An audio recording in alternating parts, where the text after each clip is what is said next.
Hello, আসসালামু আলাইকুম। কেমন আছেন সবাই? আশা করি সবাই ভালো আছেন। আজকে আপনাদের সাথে আমার প্রথম পরিচয়। আমি হচ্ছি সুলতানা, ঢাকা থেকে বলছি। আমি কিছুই করি না, হাউসওয়াইফ বলতে পারেন।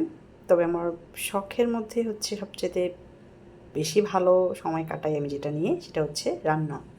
রান্না আমি করতে খুব পছন্দ করি। আর সবচেয়ে তার চেয়ে বেশি পছন্দ হয় আমার রান্না করে মজার মজার রান্না করে মানুষকে খাওয়ানো।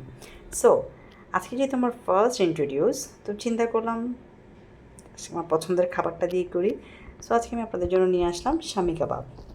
এই কাবাবটা আমার রান্নার মধ্যে যদি বলেন আমার পছন্দ, তাহলে বলবো আমার এই শামি কাবাবটা আমার পছন্দ।